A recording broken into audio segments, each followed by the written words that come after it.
I paced back and forth between the walls of my room. With all the creaks on the floorboard, I wouldn't be surprised if I heard a yell from my mom to tell me to sit down, but I was just too damn nervous. My sweaty fingers grasped onto the letter, creasing the paper. I tried to slow down the process of my sweat ruining the letter by switching it between each hand every so often. It took me all day to get this. It would have been impossible if it weren't for my grandpa. It was a pain and a half going through the paperwork and trying to get it without my mom knowing. We had a few slip-ups, but I was able to cover my tracks. The only challenge that laid in front of me now was actually giving it to my mom. She's technically my aunt, but I've been calling her mom for almost 2 years now. One would believe that would mean asking her to officially adopt me would be a breeze. I thought this too. I was wrong.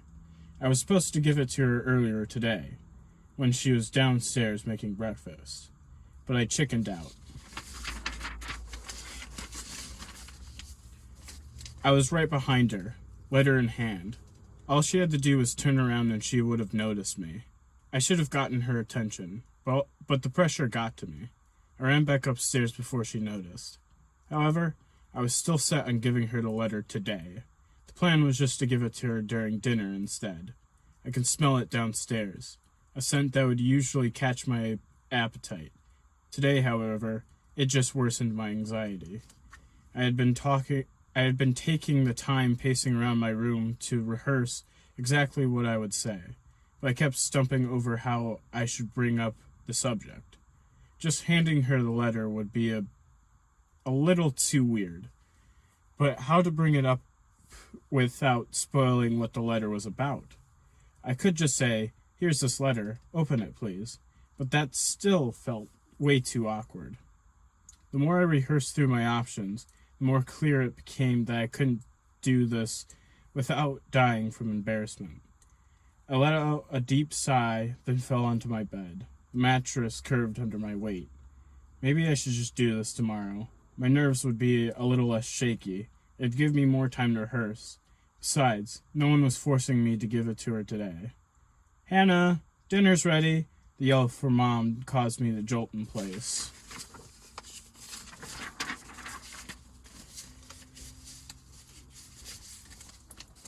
Without thinking, I stuffed the letter into my sweater pocket. I eased myself with a deep breath. I shot up from my bed and left my room. The delicious aroma of dinner strengthened now that my door was out of the way. Pork tenderloin with green beans and mashed potatoes, the motherhood classic, and a personal favorite of mine.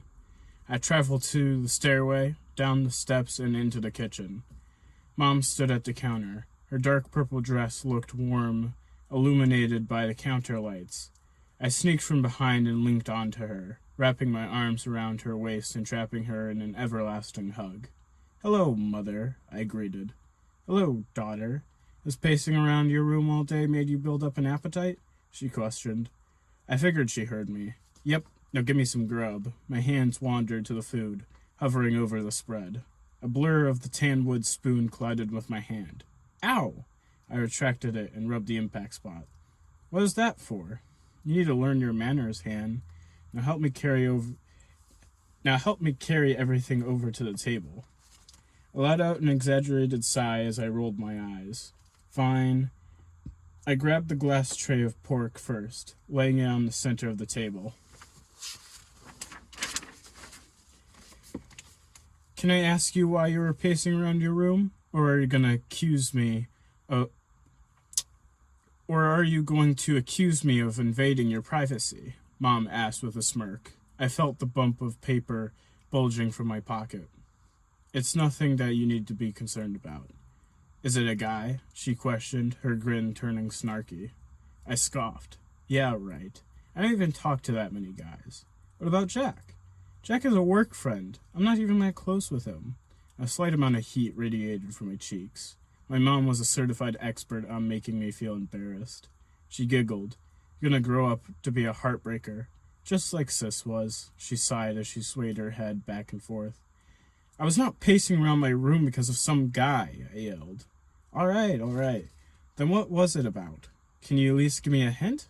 She laid the last tray on the table. I placed the tips of my finger on the clad letter. "I'll think about it." The chair screeched across the floor as I pulled it out. A plate with a near-perfect spread laid in front of me. I grasped a fork and knife and went for the pork right away. The juices spilled as the knife sliced off a small chunk of meat. Well, you're not going to tell me what you were pacing around your room for. Can you at least tell me what you were up to yesterday? Mom asked. I held up a finger as I finished chewing. I told you already. Grandpa and I went out for lunch. This was the truth. I was just leaving out all the other details. What else did you do? She raised her glass of milk. Nothing much. That one was a lie. There was a lot we had to do to get this letter. Just thinking about it made me feel exhausted. Although, this could be an opportunity to tell her about it. A perfect setup lied right in front of me. All I needed to say was, I got this letter. I tried to encourage myself to say anything, but no matter how much I pushed for it, my nerves wouldn't let the words leave my mouth. Is something wrong? She asked. No. She was so damn good at reading me.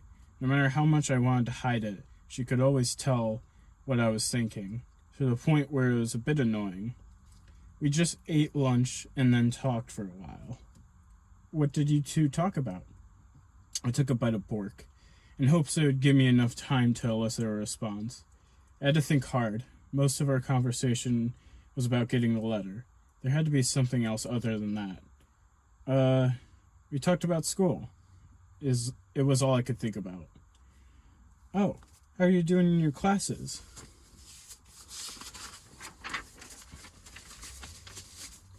Now we were on to another conversation I didn't want to be on.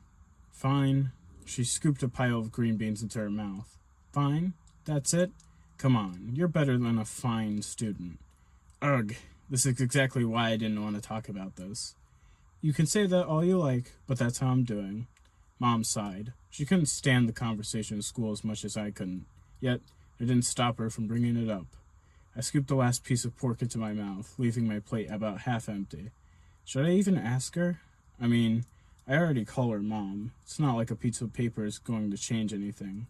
The reason why I want her to officially adopt me is because my legal family name is still under my bio dad's, Phillips. I don't mind him, but I'd much rather have my mom's last name, Cadell.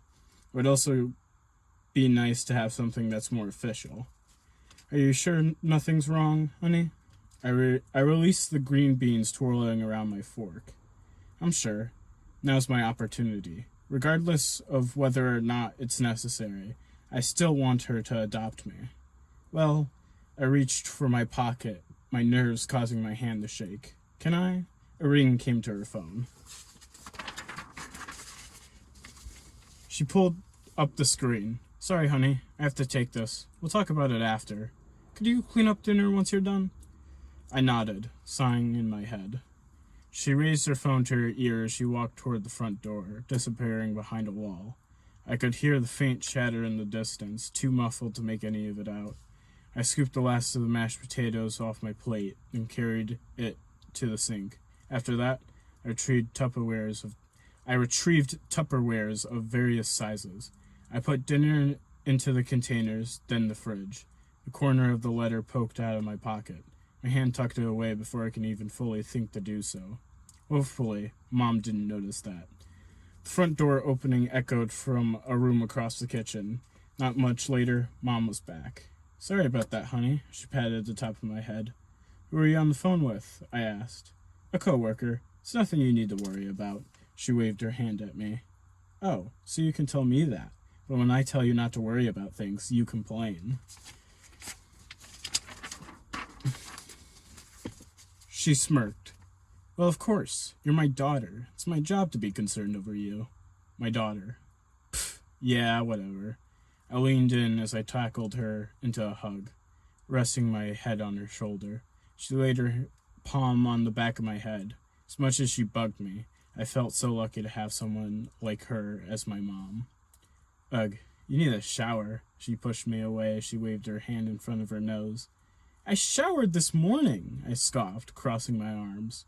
Still stinky, she snickered. Oh, whatever, I waved my hand at her. As it fell, my fingertips landed on the bulge in my pocket. My nerves returned in an instant. I attempted to say more, but my anxiety forced my words to a halt. Mom raised an eyebrow. Yes? In the end, all I could do was sheepishly hand the letter to her with a shaky grin on my face. She took the letter from me, analyzing it. What is this? She asked with a smirk. It's, well, open it, I gestured to it, far too anxious to explain anything. She ran her finger along the slit, opening it with little effort. I could feel my heart racing a million miles per second as she took out the paper. Every inch of my body felt like a sweaty mess. Her eyes shifted down the printed font. I wanted this to be over. Just give me something to know I didn't do something wrong. Eventually, she raised her palm to her mouth. Her eyes glistened. Mom? I raised my hand to her shoulder. Before my palm could reach her, she pulled me in and hugged me tight. She wouldn't let me budge an inch. All I could hear were her muffled sniffles. I won't lie. It made me tear up a little as well. Only a little. She finally let me go, her eyes fully red now. Are you okay? I asked with a snicker. She nodded. Was this your idea? Yeah. Grandpa helped me get the letter yesterday. My anxiety finally eased. I knew you two were up to something. She pulled me in again, this time planting a kiss on my cheek. How long were you planning this? A while ago, like 2 or 3 weeks. I was supposed to give it to you this morning, but I sort of chickened out. I giggled. Mom rolled her eyes. Are you going to sign it now? I questioned. Of course. Where's a pen? She darted her eyes across the room before they fell on a pen atop the island. She zoomed over to it, without giving me a chance to catch up.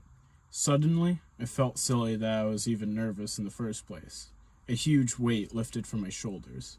I poked my head over her arm, placing my chin on her collarbone. In blazing speeds, Mom whisked through every section of the paper. She signed each line so fast I was worried the paper might catch fire. I eased my body and leaned more of my weight into her. For the first time today, I felt relaxed.